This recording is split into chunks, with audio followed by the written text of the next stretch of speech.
इस साल 2024, अब जो नवंबर ख़त्म हो रहा है, ये 2024 का साल ही ख़त्म होने वाला है। अब हम इसमें 2024 में पिछले एक साल में 5 इलेक्शंस हुए। एक लोकसभा का हुआ और 4 स्टेट असम्बलीज के इलेक्शंस हुए। इन 5 स्टेट असम्बली के इलेक्शन में क्या बदलाव आया? कोई नहीं आया। कश्मीर में तो पिछले 10 साल से इलेक्शन ही नहीं हुए थे। वहाँ से सबसे पुरानी जो पार्टी थी नेशनल कॉन्फ्रेंस, उसने फिर सरकार बना दी। अब 10 साल के बाद इलेक्शन हुए। तो झारखंड में उसके साथ साथ इसमें हरियाणा में इलेक्शन हुए। जम्मू कश्मीर और हरियाणा में एक साथ हुए थे। तो जम्मू कश्मीर में पहले भी कांग्रेस पार्टी की सरकार थी, फिर दोबारा कांग्रेस पार्टी की सरकार बन गई। कोई बदलाव नहीं हुआ। अब जो है नवंबर में इसमें इलेक्शंस हुए महाराष्ट्र में और झारखंड में। महाराष्ट्र में पहले भी बीजेपी की सरकार थी और झारखंड में भी पहले झारखंड मुक्ति मोर्चा की सरकार थी। तो बदलाव क्या आया? पांचों इलेक्शन में कोई बदलाव आया ही नहीं। जहाँ जो बैठ सरकार चला रहा था। मगर बदलाव आया। पार्टियों की तो वही की वही रही। मैं जनता के सोचने के ढंग में और उसके अपने हितों की पूर्ति, अपने इंटरेस्ट की फुलफिलमेंट, उसमें बड़ा बदलाव आया। और ये बदलाव चालू हुआ था 1914 से, जब अदौरी केजरीवाल ने लोकपाल बिल के मामले में ये सब एजिटेशन हुए थे। वो अपनी पार्टी बनाई, पॉलिटिकल पार्टी। और पहली दफ़ा जो था वो चीफ मिनिस्टर बने। तो 2014 और 2024 ये 10 साल में जो है इंडिया की पॉलिटिक्स जो है इसने बड़ी करवट बदली है। अरविंद केजरीवाल ने पार्टी बनाई, अपनी पॉलिटिकल पार्टी, और ये कहा कि हमें पॉलिटिक्स करने नहीं आती, राजनीति नहीं करनी आती, हम राजनीति को बदलने के लिए आए हैं। बात ठीक थी। पॉलिटिक्स में और राजनीति में बदलाव होना चाहिए।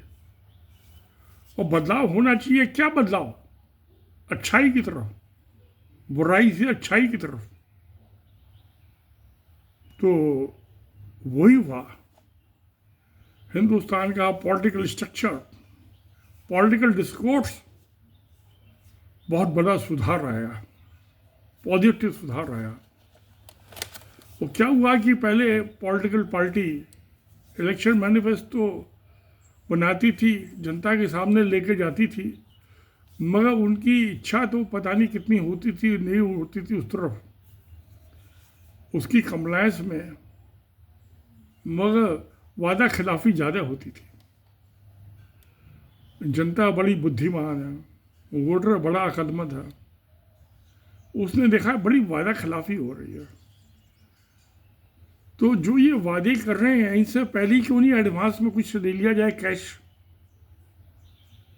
बाद में तो भूल भाल जाएंगे, अपनी जेबें भरने में लगे रहेंगे।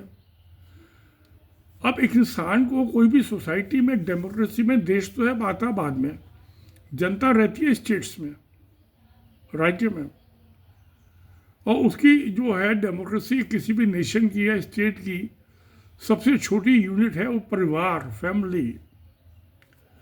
तो सिक्योरिटी नेशन को चाहिए, नहीं चाहिए, स्टेट को नहीं चाहिए, परिवार को चाहिए, फैमिली को चाहिए। फैमिली सिक्योर हो गई, उसको सेफ्टी मिल गई, तो स्टेट को भी सिक्योरिटी मिल गई और नेशन को भी सिक्योरिटी मिल गई। अगर जो एक परिवार को, फैमिली को सिक्योरिटी नहीं मिली, तो फिर ना स्टेट को सिक्योरिटी मिली, ना नेशन को मिली, ना सरकार को मिली, ना जनता को मिली। तो जनता ने डेमोक्रेसी का मतलब समझा, पॉलिटिकल पार्टियों को समझा, इनके वादे वो भी सुने, वादा खिलाफियां भी देखी। तो इलाज तो सब चीज़ का नहीं हो। बीमारी अगर डायग्नोस हो जाए तो फिर दवा दारू का भी इंतजाम हो ही जाता है।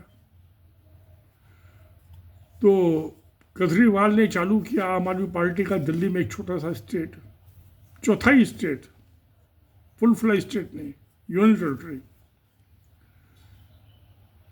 कि भाई 300 यूनिट बिजली मुफ्त, 2000 लीटर पानी मुफ्त, दोनों हर महीने, 300 यूनिट हर महीने बिजली मुफ्त, 2000 लीटर मान लो। तो 90% आदमियों का बिजली और पानी का बिल जीरो हो गया, मुफ्त। तो 10% बचे तो इनको पेमेंट देना पड़ेगा। स्कूल मुफ्त, और एजुकेशन जो है बड़ी इंपॉर्टेंट है। एजुकेशन को आप इम्प्रूव कीजिए तो सोसाइटी इम्प्रूव हो जाएगी। हेल्थ मुफ्त, दिल्ली के अस्पतालों की मोहल्ला डिस्पेंसरी बनाई, क्लिनिक बनाए, तो आदमी को बड़े अस्पताल में जाने की ज़रूरत ही नहीं है, मोहल्ले में दवा दारू मिल गई। तो फिर बड़े अस्पतालों की भीड़ ख़त्म हो गई। 8 बेड खाली पड़े रहते हैं वहाँ के सरकारी अस्पतालों में, और दवाइयाँ भी मुफ्त, डॉक्टर भी मुफ्त, सारे पैथोलॉजिकल टेस्ट भी मुफ्त। और क्या चाहिए? मेरी तंदुरुस्ती ठीक रहे तो अगर मुझे पैसे की ज़रूरत होगी नहीं होगी तो किसी को मुक्का मार के छीन लूँगा पैसे, तो उस समय जिसकी जेब में पैसे होंगे। अब तो मैं 80 साल का बुढ़ा हो गया, अब तो उतना दमखम नहीं बचा। वो बाकी सब तो मेरे जैसे 80 साल के नहीं है, बहुत से जवान भी हैं, ज़्यादातर जवान हैं। तो आदमी की हालत में बड़ा सुधार हुआ, क्योंकि जो पैसे बच जाएंगे बिजली के पानी के, तो वो उसकी जो परिवार की और नेसेसिटी पूरी होती है उसको उसमें इस्तेमाल करेगा। तो माली हालत परिवार की सुधर गई। फिर जो बूढ़ी औरतें हैं 60+, उनको पहले 1,500, पहले 1,000 से चालू हुआ था, आजकल तो 3,000 रुपये महीना मिल रहे हैं। उसके अलावा मियाँ बीवी में झगड़े हो जाते हैं शादी के बाद। अब जो 18 साल से ज़्यादा की लेडी है, अपने मियाँ से झगड़ा हो गया, अलग रहती है, मुकदमे तो चलते रहते हैं 10 साल, फैसला ही नहीं होता। हिंदुओं में तलाक का कोई प्रोविज़न नहीं है, 80 साल मुकदमा लड़ते रहो, तलाक ही नहीं मिलेगा। जो हिंदू मैरिज एक्ट 1955 का सेक्शन 13A में कोई एक आदमी अकेला पिटीशन लगा दे, फैमिली कोर्ट एक्ट 1984, मुझे कोर्ट बनी हुई है स्पेशल कोर्ट, उसमें वकील तो अलाउड नहीं है। मियाँ बीवी दोनों अपना केस बहस करें। और 13B में है म्यूचुअल कंसेंट से, सेक्शन 13B में, तो उसमें से जो म्यूचुअल कंसेंट वाले मामले में तो हो जाता है 1.5 साल में फैसला, डिक्री मिल जाती है, उसके बाद अपनी शादियाँ करो, दूर जाओ। मुझे जहाँ एक पार्टी चाहती है दूसरी नहीं चाहती है, तो वहाँ बड़ा मुश्किल, उसमें तलाक नहीं हो सकता। मैंने कई केस देखे, ये केस बना के भी दिए हैं, हेल्प की है औरतों की। तो ऐसी औरतों को 2,500 रुपये महीना खर्चे के लिए, अब पढ़ी लिखी तो है नहीं, बहुत सी पढ़ी लिखी भी है, वो अपना कुछ धंधा कर लेंगे, नौकरी वोकरी कर लेंगे। जो नहीं पढ़ी लिखी है उसको भी 2,500 रुपये महीना मिल जाए, काम चल जाएगा उसका। एक आध उसके बाद बच्चा भी है तो भी चल जाएगा। तो अब ये भी बड़ी इम्प्रूवमेंट है। वो मेल को नहीं मिलेगा, मियाँ को नहीं मिलेगा, सिर्फ औरत को मिलेगा 2,500 रुपये, वो तो 2.5 पैसे नहीं मिलेंगे। फिर जो 60+ हो गई औरत, विडो हो गई, या जो विडो नहीं भी है उनको भी 2,500 रुपये महीना मिल रहा है। और जो 60+ आदमी हो गया तो मियाँ बीवी में से एक को मिलेगा। तो और बिजली तो पानी मुफ्त है ही सबको। तो परिवारों की हालत सुधर गई। और अब दिल्ली गवर्नमेंट ने एक और स्कीम चालू की है कि जो BPL फैमिलीज हैं, बिलो पॉवर्टी लाइन, इन सब पैसों के अलावा 1,000 रुपये महीना जो सीनियर मोस्ट एल्डेस्ट औरत होगी घर में उसको मिलेगा। बड़ी अच्छी बात है। तो बल्ले बल्ले हो रही औरतों की। तो उसने जो पॉलिटिकल डिस्कोर्स बात की है, पॉलिटिकल सुधारना है, तो पॉलिटिक्स सुधार थी, और उसको सब पार्टियों को मानना पड़ा। कोई वोटर जानता है सारे चोर और पॉलिटिशियन भ्रष्टाचारी है, ये क्यों पॉलिटिक्स में आए हैं, क्यों इलेक्शन कर लड़ रहे हैं, क्यों लड़ाई झगड़ा कर रहे हैं, एक दूसरों को गाली दे रहे हैं, चोर बता रहे हैं, जबकि है सबके सब चोर। तो उसने कहा भैया मैं तुमको नेता बनाऊं, तुमको एमएलए बनाऊं, तुमको एमपी बनाऊं, तुम मिनिस्टर बनो, प्रधानमंत्री बनो, चीफ मिनिस्टर बनो, मुझे क्या मिला? बनाने वाला मैं, वोटर जिसने वोट दिया है। तो उसने कहा भैया ऐसा आज नगद कल उधार, पहले मुझे एडवांस में पैसा दे दो इलेक्शन आने से पहले। अब उसमें भी कंपटीशन हो गया। तो जैसे अभी झारखंड के ये इलेक्शंस हुए थे, झारखंड मुक्ति मोर्चा ने कहा 1,000 रुपये महीना देंगे सब औरत को, तो बीजेपी ने कह दिया हम जो है 1,500 रुपये महीना देंगे। तो झारखंड मुक्ति मोर्चा ने रिवाइज कर दिया हम 2,500 रुपये देंगे, ये 1,500 देंगे तो हम 2,500 देंगे। ये तो कंपनी, आप माल उसको बेचोगे जो ज़्यादा पैसा देगा, तो ऑक्शन है वोट का, नीलाम करना है वोट का, और पैसा तो पहले एडवांस में। तो अब जो थी मैया योजना, मैया सम्मान योजना, माँ का सम्मान योजना में पहले दे दिए झारखंड सरकार ने, 2 महीने से पैसे दे रही है इलेक्शन होने से पहले, वोट पड़ने से पहले। महाराष्ट्र सरकार ने भी 2 महीने पहले वोट देना शुरू कर दिया लाडली बहना योजना में। अब देते रहेंगे पैसे। तो सब स्टेट्स में ये हो रहा है, क्योंकि कोई विश्वास नहीं कर सकता लफंगों का, लुच्चों का। भैया पहले जो देना, पहले पैसा दे दो। आज नगद कल उधार, उधार रहा कोई नहीं, पहले पैसा नगद, उसके बाद वोट की बात करना, और सब पार्टी दे रही हैं। तो जो उसने कहा कि अब पॉलिटिक्स को सुधारने आए हैं केजरीवाल ने, बहुत बड़ा सुधार हुआ। तो इंसान को सिक्योरिटी, एक परिवार को सिक्योरिटी चाहिए ना। एक तो नेशन होता है, नेशन उसके अंदर स्टेट्स होती हैं, स्टेट्स के अंदर परिवार होता है। परिवार को सिक्योर हो गया, फाइनेंशियल सिक्योरिटी हो गई, तो स्टेट की हो गई, और स्टेट की हो गई तो सेंट्रल गवर्नमेंट की हो गई सिक्योरिटी, राष्ट्र की हो गई। तो सबसे पहले सिक्योरिटी किसकी ज़रूरत है? आप फाउंडेशन बिल्डिंग बनाना चाहते हो, फाउंडेशन नीचे से ही चालू करते हो ना, तो पहले तो फाउंडेशन मजबूत करो, जनता को, परिवार को। तो उसको 2 सिक्योरिटी चाहिए। अब जॉब तो मिल नहीं रहे, नौकरी कहाँ मिल रही, जॉब है ही नहीं, रिजर्व कोटे वालों को नहीं मिल रहे। मैंने देखा जो 70-75% मार्क्स रेगुलर एग्जाम पास किए हैं, उन शेड्यूल कास्ट को रिजर्व कोटे में पोस्ट नौकरी नहीं मिल रही। तो नौकरी तो है ही नहीं, पोस्ट तो है ही नहीं। आज टेक्नोलॉजिकल जो एडवांसमेंट हुआ है, जहाँ जब 1923-24 में 100 साल पहले हेनरी फोर्ड ने अपनी कार कंपनी में वो कन्वेयर बेल्ट लगाई थी घूमने वाली, पहले आदमी जा के फिट करके आता था, तो मास प्रोडक्शन चालू हुआ, मैन्युफैक्चरिंग की कॉस्ट कम हो गई कार की।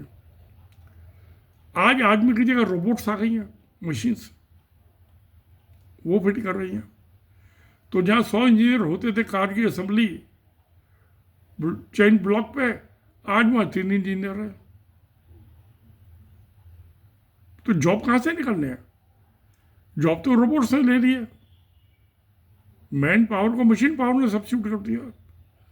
जब रेल बनी थी 180 साल पहले, तो उसने मैन पावर, एनिमल पावर को जो था मशीन पावर ने सब्स्टिट्यूट किया। उसी का आज बढ़ते बढ़ते एडवांसमेंट जो है, ये रोबोट्स आ गई, रोबोटिक आ गई। तो जॉब कहाँ से है? जॉब तो है ही नहीं। परिवार चलाने में पैसा तो चाहिए। फिर केजरीवाल की नकल उतार के इसमें जो थी किसान सम्मान योजना नरेंद्र मोदी ने चालू की। भाई 6,000 रुपये साल, 3 किस्तों में 2-2 हज़ार रुपये की। आधार कार्ड या सीधा डायरेक्ट ट्रांसफर कीजिए उसके बैंक में मनी। शक्ल दिखाने की ज़रूरत नहीं है, ना देखने की ना दिखाने की। बेईमानी भी नहीं है उसमें, सबके बैंक अकाउंट खुल गए। अब 6,000 रुपये तो आदमी को मिले ना, 500 रुपये महीना हुआ ना, 6,000 रुपये साल का। कोई स्टेट गवर्नमेंट ने उससे बढ़ाकर, जैसे उड़ीसा का था बीजू पट्टनायक, उसने 10,000 रुपये साल कर दिया था कि 6,000 रुपये सेंट्रल गवर्नमेंट से, 10,000 रुपये उनको स्टेट गवर्नमेंट देगी, 16,000 रुपये हो गए। अच्छे मनी हो गई 16,000 रुपये। तो मकान तो गाँव में आमतौर से सबके पास है ही अपने। अब जो है ये नगद नारायण का चक्कर चल गया। अब सब इलेक्शंस में ये हुआ कि भाई पैसा दो वोटर को, वोट मुफ्त नहीं देगा वोटर। तो लाडली बहना योजना चालू हुई मध्य प्रदेश में, तो बहनों को बड़ा प्यार आ गया, उसको 3-4 हज़ार रुपये महीना दे दिए मध्य प्रदेश में। उसकी देखा जाके महाराष्ट्र ने कहा भी हम भी दे देते हैं लाडली बहना योजना, उन्होंने भी चालू कर दी, झारखंड ने भी चालू कर दी। अब दिल्ली में फरवरी में 2025 में लेके उसमें भी वो भी दे रहे हैं पैसे हर महीने एडवांस, उधार कोई नहीं, कैश डाउन। वादा तो तय निभा लिया तूने, भूल गया वादा, वो लड़के नहीं आएगा भैया, पहले मेरे अकाउंट में पैसे जमा करा दे। तो पिछले जो 10 साल में पॉलिटिकल डिस्कोर्स जो अरविंद केजरीवाल ने चालू किया था, आज वो अपनी 90% अचीवमेंट कर लिया उसने। जनता खुश है, वोटर खुश है, औरतें खुश हैं, औरतें खुश हैं तो परिवार खुश है। तो जो किसान है उसको तो 2,500 रुपये महीना में पीपा जाएगा। ठर्रा गाँव में 1 महीने का आ जाएगा कोटा, पता नहीं। पहले तो 5 रुपये की थ्रेक सिरप की बोतल मिलती थी मिलिट्री कैंटीन से, आजकल पता नहीं क्या बाजार भाव। महंगाई बहुत बढ़ गई है, एक्साइज ड्यूटी बहुत बढ़ गई है। तो ये बड़ा अच्छा काम हुआ है कि भाई नगद वोट लेना था, नगद नारायण पहले, वादा बाद में। तो अब सरकार को पैसा कहाँ से आए? पहले बहुत से टैक्सेस होते थे, सेल टैक्स में ये सब दुनिया भर के, पर टैक्स पे टैक्स। अब जीएसटी आ गया, मतलब सेंट्रल गवर्नमेंट सब अपनी मोनोपलाइज करना चाहती टैक्सेशन। मगर जो ये माइंस और मिनरल्स का था, उसमें रॉयल्टी तो पहले भी मिलती थी, ऑक्शन से वो होती है, क्या नाम है, माइंस अलॉट होती हैं। कोल माइंस में पहले तो वैसी भी होती, उसमें फिर वो बहुत बड़ा कांड हुआ था, क्या जेल के साथ जो पकड़ा भी था वो भी छूट के कोल से भरी हो गए। वो कोल स्कैम वाला जो था, टेलीकॉम स्कैम, 2G स्कैम, वो भी सब खत्म हो गया, कुछ नहीं हुआ। तो उसमें रॉयल्टी तो मिलती थी स्टेट गवर्नमेंट को पहले से, 1956 में जब कानून बना था। मुझे जो ऑक्शन का अमाउंट होता था वो सेंट्रल गवर्नमेंट ले आती थी, और उसका टैक्स भी। तो अभी 9 जजेस की बेंच ने 8-1 से जजमेंट दिया सुप्रीम कोर्ट की कि जो in addition to royalty state government उसको टैक्स लगा सकती है।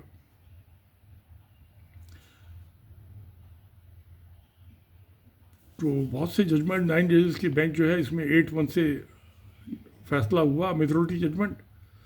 तो इससे स्टेट्स की टैक्स रेवेन्यू बढ़ जाएगी। अब जो चाहे वो कितना टैक्स लगा, जो मुनासिब समझेंगे वो लगाएंगे। तो सेंट्रल PSU जो है, जैसे कोल इंडिया लिमिटेड वगैरह, ये अपोज कर रहे हैं हम पे इतना पैसा कहाँ से दे। तो सुप्रीम कोर्ट ने कह दिया अच्छा इनको 4 किस्तों में दे देना, क्योंकि 2005 से देना है ना, 19 साल पुराना भी देना है पैसा टैक्स का। तो स्टेट गवर्नमेंट माला माल हो गई। दूसरा ही एक्साइज, लिक्वर, एल्कोहल, तो जो पीने वाली थी उस पर तो एक्साइज ड्यूटी सेंटर का, स्टेट गवर्नमेंट का राइट था, उसमें कोई सेंट्रल गवर्नमेंट को चढ़नी नहीं मिलती थी। अब वो मुकदमा चला, तो 5 जजेस की बेंच ने, क्योंकि कॉन्स्टिट्यूशनल मैटर था, कॉन्स्टिट्यूशनल मैटर सब 5 जजेस की बेंच में डिसाइड होते हैं, उससे कम में नहीं होते, मिनिमम 5 जजेस। तो 4-1 से उसमें जजमेंट हुआ कि जो इंडस्ट्रियल एल्कोहल है और जो ये कंजम्पशन एल्कोहल पीने वाली जो है, वो दोनों एक ही चीज़ है। सुप्रीम कोर्ट में बड़ी बहस चली, सारा दिन बहस चलती रही, जज भी नशे में झूमने लगे अल्कोहल सुनते सुनते सुनते सुनते। पीछे तो ज़्यादातर हैं जज भी सुप्रीम कोर्ट में।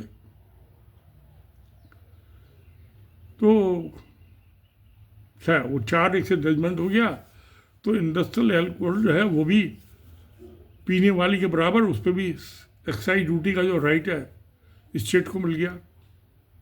कॉन्स्टिट्यूशनल बेंच का जजमेंट हो गया। तो कॉन्स्टिट्यूशनल बेंच के 2 ही जजमेंट से स्टेट की रेवेन्यू जो है वो बहुत बढ़ जाएगी। In addition to their proportional share in GST.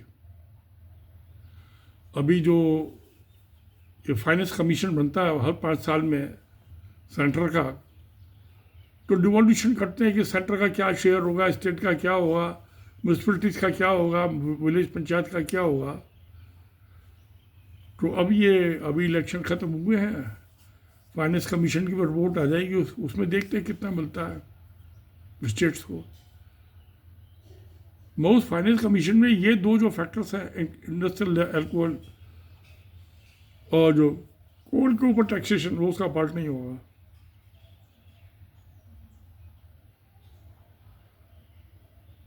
तो स्टेट्स की माली हालत सुधर रहेगी और जीएसटी का तो अपना शेयर मिलेगा ही उसे। और जो मगर उसमें जो और बाकी हैं, उसमें जो सेस होती हैं, सेंट्रल गवर्नमेंट बड़ी बेईमान है। जो सेस होते हैं, सरचार्ज होते हैं, उसका डिवोल्यूशन नहीं करता फाइनेंस कमीशन, वो 100% सेंट्रल गवर्नमेंट को चले जाते हैं, जबकि नहीं जाने चाहिए। गलत है, वो मॉरली गलत है। मैं समझता हूँ अगर मॉरली गलत हो तो लीगली भी गलत है। इसकी पिटीशन लगानी चाहिए सुप्रीम कोर्ट में स्टेट्स को। सेंटर में तो जनता रहती है, जनता तो स्टेट में रहती है, सेंटर को क्या लेने देना, पैसा कितना पैसा चाहिए, नहीं चाहिए उसे पैसा। तो जो सेंट्रल स्पॉन्सर्ड स्कीम्स हैं वो का पैसा वो देते हैं 90%, वो भी 10% स्टेट को देना पड़ता है। उसके अलावा फिर सेंट्रल में जनता ही नहीं रहती तो उसकी जिम्मेवारी क्या है जनता के लिए? सेंट्रल गवर्नमेंट कोई जिम्मेवारी नहीं है। जनता स्टेट में, तो जनता की स्टेट की ड्यूटी है अपनी जनता को खुश रखे। वोटर खुश तो जनता खुश, परिवार खुश। तो अब जो है ये जो औरतों पर जो चालू हुआ था पैसा देना, पहले तो इंदिरा आवास योजना कहलाती थी, तो मकान मुफ्त दे दो। वो मकान गांव में बाहर की तरफ बने, फिर वो जो वो थे ये सेंट्रली स्पॉन्सर्ड स्कीम थी ये भी, और फिर जिनके पास हाउस साइट्स नहीं है, मकान नहीं है, उनको हाउस साइट्स भी दिए। तो 1972-76 के बीच में मैंने ये केसेस बहुत डील किए थे दिल्ली के विलेजेस में। बड़ी अच्छी स्कीमें थी, बहुत आदमी को प्लॉट दिए, लैंडलेस को सब्सिडी दी मकान बनाने के लिए गवर्नमेंट ने, वो भी सेंटर से आता था पैसा। तो सेंट्रल गवर्नमेंट इस काम के लिए पैसा चाहिए। तो ये अब जो औरतों को किसान सम्मान निधि 6,000 रुपये महीना दे दिए सेंट्रल गवर्नमेंट ने 3 किस्तों में। उड़ीसा की जो गवर्नमेंट थी उसने हम 10,000 रुपये देंगे, 4,000 रुपये अपनी तरफ से डाल दिए। तो ठीक, अच्छी बात है। तो मेल को मिला ना, किसान जो कि ज़मीन के मालिक तो किसान है, औरतें तो नहीं है। औरतों को क्या मिला? वोट तो उसने भी देना है ना। तो अब उसमें फिर पहले जैसे ओल्ड एज वुमेन का चालू किया था, वो मेल फीमेल तो दोनों को मिला। फिर ये जिसका मियाँ से झगड़ा हो गया वो अलग रहती है, उसको 2,500 महीना देना शुरू करो, वो देना ही चाहिए। झगड़े के बाद मियाँ तो नहीं देखा बीबी को अपने पैसे। तो अब जो है ये लाडली बहना योजना आ गई, इसमें पैसा वो पहले एडवांस पेमेंट कर रही हैं 2-3 महीने, क्योंकि ये वादा ये पॉलिटिशियन विश्वास के काबिल होते, पीपल डोंट ट्रस्ट दम, भैया पहले ही दे दो पैसा। इसकी फिर बीच में बंद करोगे तो एजिटेशन चालू हो जाएगा, झगड़ा चालू हो जाएगा, बलुआ हो जाएगा। तो इस तरह से ये हमारी डेमोक्रेसी, जो केजरीवाल ने कहा था कि हम पॉलिटिकल डिस्कोर्स चेंज करना है, सुधार करने आए हैं, वो अपने पूरे हवा में पतंग उड़ रही है उसकी, केजरीवाल की। सब पार्टियों ने अपने आप को सुधार लिया, पहले से पैर खुद खा जाते थे, अब कुछ जनता के भी पेट में जा रहा है, तो उसको पता चलता है कि मेरी वोट को कुछ पावर है, तो वो अपना वोट बेच रहा है, तो क्या गलत कर रहा है? क्यों उसमें फोकट में वोट दे? मेरा वोट लगे, इन्होंने तो ईमानदारी से एमएलए कहेगा, एमपी रहेगा, मंत्री प्रधानमंत्री पर नहीं, ये पॉलिटिक्स में काय के लिए, नोट कमाने के लिए आए हैं ना, काय के लिए आए पॉलिटिक्स में? नहीं तो अपने घर में बैठे हैं और टांग फैला के, क्यों एक दूसरे को चोट बता रहे हैं, सब गालियाँ खा रहे हैं, सारे नेता एक दूसरे को गाली दे रहे हैं, क्यों कोई गाली खाएगा? आराम से शांति पूरा घर पर बैठेगा, अखबार पढ़ेगा, पैसा तो सरकार दे रही है, औरतों को दे रही है, आदमी को दे रही है, बुढ़े को देगी, बुढ़िया को देगी, जिसका मियाँ बीबी का झगड़ा होगा बीबी को भी, हाँ मियाँ को नहीं मिलेगा, या आस्ता आस्ता उसका भी कुछ बंदोबस्त हो जाएगा। जिसका मियाँ बीबी का झगड़ा हो गया, मियाँ को अलग दे पैसे, बीबी को अलग दे। बेशक बीबी को 2,500 दे दिए, उसका कोई बच्चा उच्चा भी हुआ, मियाँ को 1,000 रुपये दे दे, देना तो चाहिए कुछ ना कुछ। तो ये पॉलिटिकल डिस्कोर्स जो है, जो रिफॉर्म करने की अरविंद केजरीवाल ने बात की थी, वो बात पूरी हो गई। अब केजरीवाल हारे जीते, पॉलिटिक्स में रहे ना रहे, उसकी मर्जी है, मगर जो जिस पर्पज़ के लिए पॉलिटिक्स में आया था उसका टारगेट पूरा हो गया, बल्ले बल्ले हो गए। ऐसे बहुत कम इंसान हुए हैं जिन्होंने समाज को बदल दिया, जैसे ईसा मसीह हुए, जीसस क्राइस्ट उससे पहले हुए थे, जो इजराइल वहाँ इजिप्ट से चले थे, क्या था उसका, यहूदियों के मोजेस, जीसस क्राइस्ट, मोहम्मद इस्लाम कर दिया, गुरु नानक सिखिज्म बना दिया, जैन तीर्थंकर ऋषभदेव से लगा के महावीर तक, गौतम बुद्ध समाज सुधारक थे, सोशल रिफॉर्मर थे।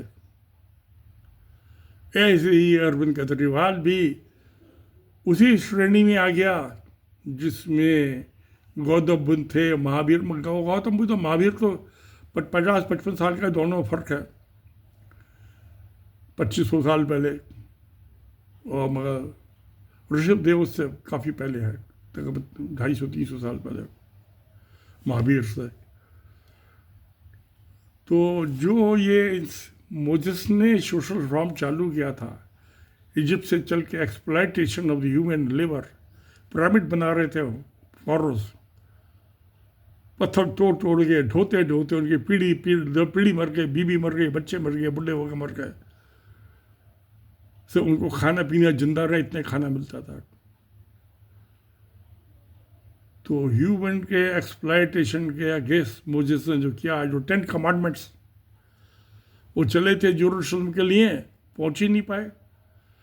सिनाई माउंटेन पे जो है वहीं पे वो रहे 40 साल, एक लड़की से शादी कर ली, 2 बेटे हो गए। वो जो सोलोमन थे वो पहली दफे इजराइल पहुंचे, उसके 500 साल बाद